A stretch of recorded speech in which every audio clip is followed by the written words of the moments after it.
Hi, crafty friend. It's Justine Dvorak. But I have bad news for you today. Someone has gone into your craft room and stolen all of your colored cardstock. What will you do? Well, you're going to get inky, my friends. This is, of course, hypothetical. I'm showing you the products I'm using today, all from Trinity Stamps. I will have a list of things in the description if you want to recreate this card. But the focus on today's video is making do without colored cardstock. So pretend that a little crafty fairy came into your craft room and stole all your colored cardstock. What will you do? You will die cut everything with white cardstock and you will get inky. We're going to get inky. So I'm starting with my white smooth cardstock from my stash and die cutting all of the pieces I will need to create this adorable shaped gnome sledding winter inspired card. This is one of my favorite dies from Trinity. I love the donut one as well and the coffee cup, but I think it's because I love shaped cards. Personally, I think they're fantastic. But so tip number 1 is to start with a good white cardstock. So if you're going to be ink blending, you would like things to be smooth. So find a good smooth cardstock that you enjoy. Because remember, someone has stolen all of your colored cardstock. So you're going to pull for whatever you have left, which is smooth white cardstock. Hopefully the crafty thief left that behind. Tip number 2. You can blend an ink blend before and after die cutting. Now I'm only going to be doing my ink blending after die cutting, but here are a few things that can help with die cutting or ink blending before die cutting. If you want a smooth color transitions like blending and getting a seamless blend before die cutting and maybe not lose some of the detail, if you're a heavy-handed blender, I would die cut after you ink blend. But I have fantastic things in my craft room from Trinity. Now look at this little brush. Boom, we have some shading on our snowy frosting immediately. And all I did was grab a little shading sidekick, which is a blending brush from Trinity. I just used whatever was left on there. Same with this cupcake piece. Whatever was left on my brown paper or in my brown brush, I just used that. Whatever was left on my black one, I used as shading for my snowbank. And yes, I made my cupcake vanilla because today, when this video is going up, it is National Vanilla Cupcake Day. Yes, November 10th. Mark your calendars, people. Make a cupcake if you want to celebrate. But I really enjoy ink blending after I die cut because it just helps add dimension and such to different pieces, especially on the edges.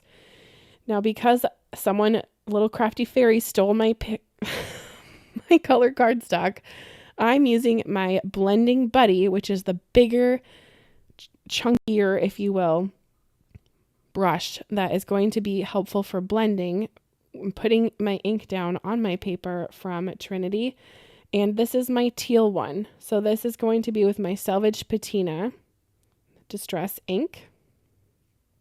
And that will just give a little bit of a teal frame to my whole area. Just so pretty and just kind of like that cool, cold tone. Now I'm going to grab Shaded Lilac, which to me, it's kind of blue.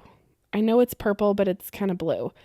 My brush had a lot of Simon Hurley ink on it, which was the Crown Me Purple. So it's going to look kind of purple here because that ink was still on my brush, but that Shaded Lilac is definitely more of a cool purple.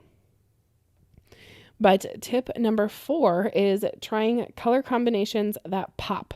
So if you are not great with color, go research some color wheel things. You could grab the color little cube things that are helpful for figuring out color combinations. Go to Pinterest, go to Google, figure out a color combination that you like and just really lean into that. Now, the Simply Sentimental stamp sets and dies from Trinity are one of my favorite things about card making because I love shadow word dies, love them, and I love I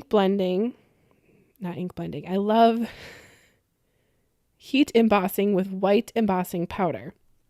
But if I did that on white cardstock, you would not be able to read my stamped image. And remember, my colored cardstock has been stolen, so what will I do? I will ink blend onto my paper. But before I do that, I'm going to die cut out my shadow die. And I'm using some ribbon stick that's from Trinity to put on the back of my white paper and on the back of this other paper, because I want it to be easy as can be to put onto my project. So I'm just going to ink blend a little bit on the corner of this white paper.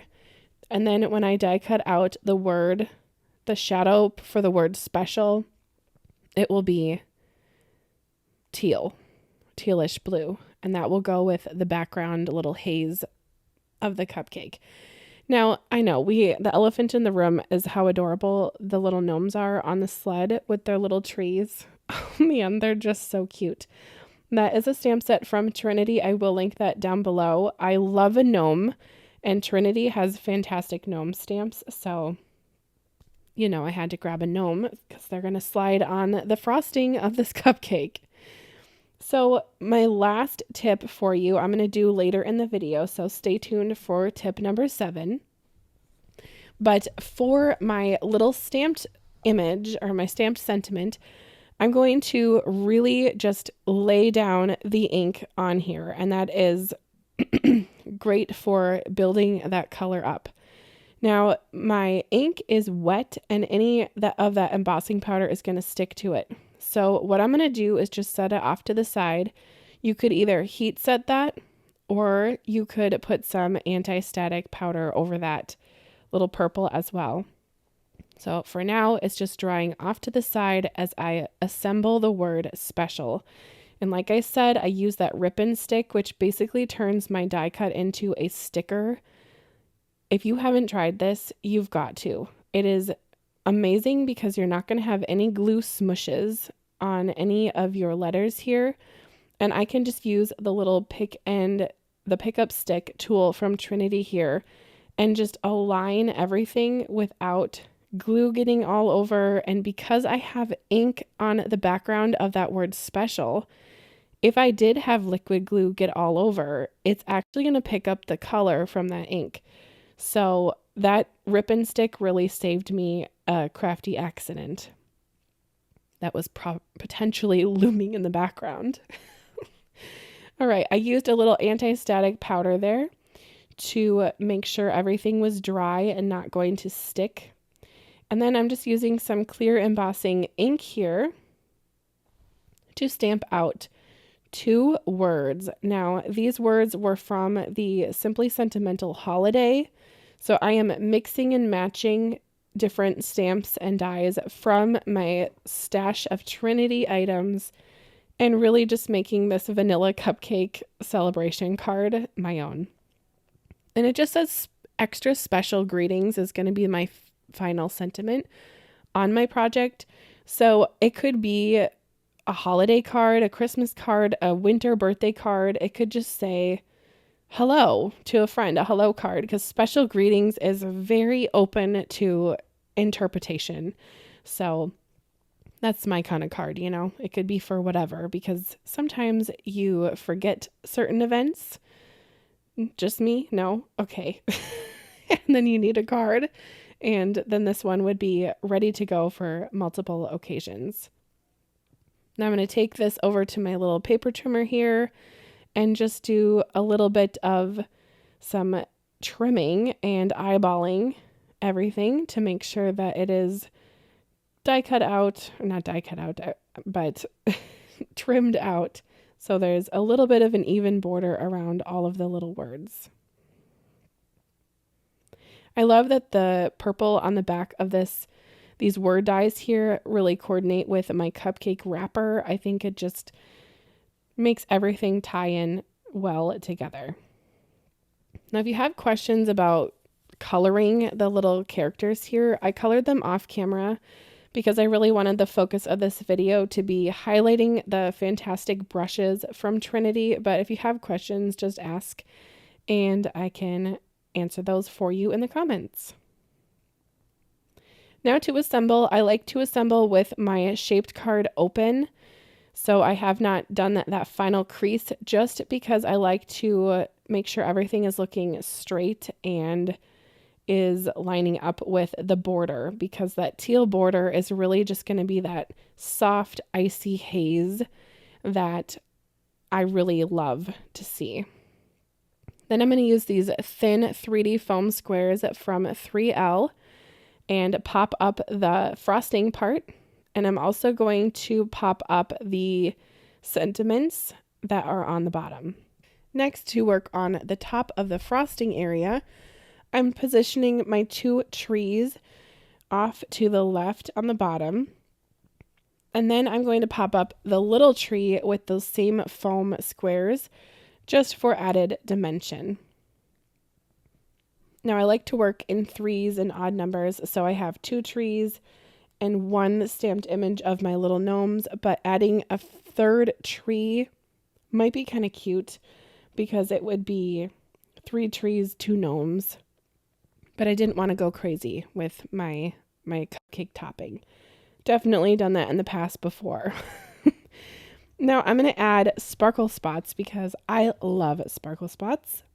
I do have sparkle spots in every color that they come in, but these are the blue sky sparkle spots.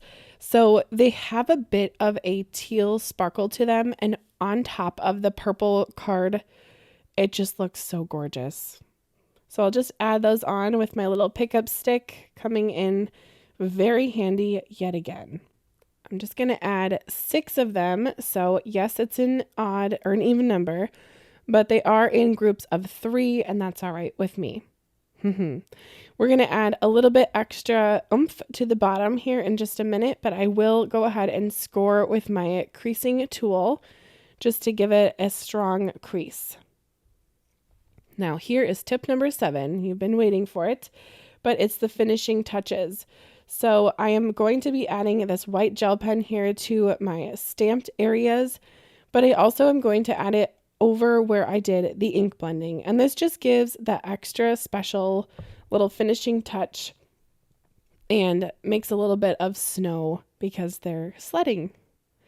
Let me know what you think about this card down below in the comments. As always, I will have everything linked for you in the description, and I would love to answer any questions that I might have left you with here today. So if you liked or learned anything, please hit the like button and subscribe to the channel for more. Thank you so much for watching. Bye.